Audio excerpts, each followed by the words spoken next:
जय माता दी दोस्तों, आशा करती हूँ आप सब लोग ठीक होंगे। यहाँ पर माता रानी की अपार कृपा बनी रहे। आप लोग सभी लोगों को पता है कि शारदीय नवरात्र आने वाला है, तो उसके लिए हम 9 दिन माता रानी की दिन रात 9 दिन 9 रात सेवा करते हैं। बट इस बार 10 बार मतलब 10 दिन की नवरात्रि आ रही है, तो हमें इस बार माता रानी के लिए 9 दिन के लिए 9 अलग अलग से कौन कौन भोग लगाने हैं, कौन कौन से कलर माता रानी को चढ़ाना है या खुद में पहनना है, उसके बारे में अभी बताती हूँ मैं आपको।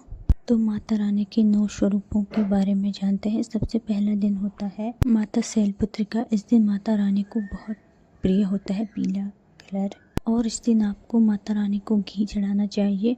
या तो आप अपने घर में बना सकते हैं या तो मार्केट से गाय का घी, शुद्ध घी ला के आ सकते हैं।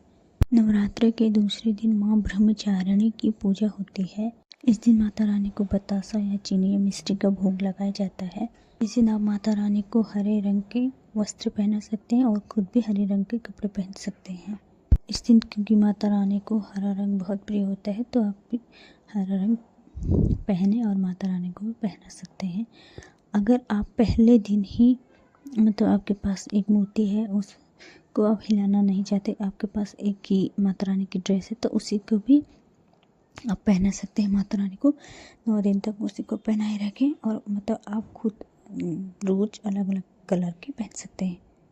नवरात्र के तीसरे दिन माँ चंद्रघंटा की पूजा की जाती है, और माता को ग्रे कलर का बहुत पसंद होता है। इस दिन माता रानी को दूध का भोग लगाया जाता है। आप पहले उसको अच्छे से उबाल लें, उसके बाद जब वो गुनगुना हो मतलब ठंडा हो जाए, तब माता रानी के लिए भोग के लिए आप रख दें। और कच्चे दूध का भोग नहीं लगाया जाता है, कच्चे दूध केवल अभिषेक के लिए रखा जाता है, और मतलब भोग के टाइम पे आपको गर्म करके उबाल करके ठंडा करके तब देना है माँ को। चौथे दिन माता रानी कुष्मांडा के स्वरूप का पूजन किया जाता है, और इस दिन माता रानी को मालपुए का भोग लगाया जाता है।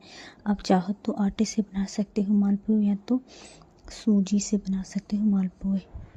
इस दिन माता रानी को ऑरेंज कलर आप चढ़ा सकते हैं और खुद भी ऑरेंज कलर पहन सकते हैं। 5वें दिन माता स्कंद माता के स्वरूप का पूजन किया जाता है। इस दिन माता रानी को केले का भोग लगाया जाता है।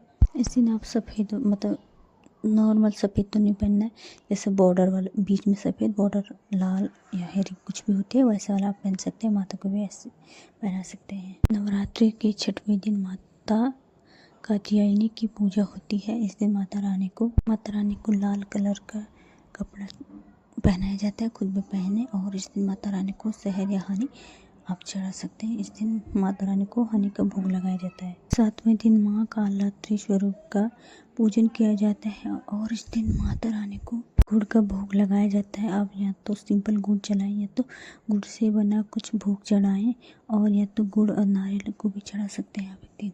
और इस दिन माता रानी का प्रिय कलर नीला होता है। आप इस दिन माता रानी को नीले कलर की चुनरी भी ओढ़ा सकते हैं, खुद भी नीला कलर पहन सकते हैं। इस दिन कालरात्रि माता की पूजा करने से हमारे अंदर जो भी डर है वो समाप्त हो जाता है, और जो भी शत्रु है हमारे वो शत्रु नहीं रहते हैं, मतलब दूर भाग जाते हैं, या तो कुछ ऐसे हो जो भी समझे। और इस दिन गुड़ चढ़ाने से अलग अलग प्रकार के फलों की प्राप्ति भी होती है हमें। 8वें दिन अष्टमी की पूजा होती है, बहुत बड़ी पूजा भी होती है, और इस दिन माता रानी को नारियल चढ़ाया जाता है। जटा वाला नारियल कच्चा होता है, जो संतान की उन्नति के लिए बहुत ही अच्छा माना जाता है नारियल का भोग चढ़ाना।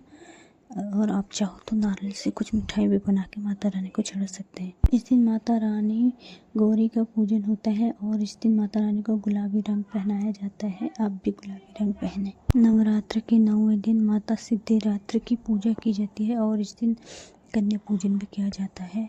इस दिन कन्याओं को पूजन करना सुख समृद्धि के लिए बहुत ही अच्छा माना जाता है। इस दिन हमें काले चने, हलवा, पूरी, अनेक प्रकार के जो भी आप बना सकते हैं वो चीज़ें बनानी होती है, मिठाई वगैरह जो बना सकते हैं आप। खीर, बट मेन चीज़ है खीर, काले चने, पूरी, हलवा आप बना सकते हैं माता रानी के लिए।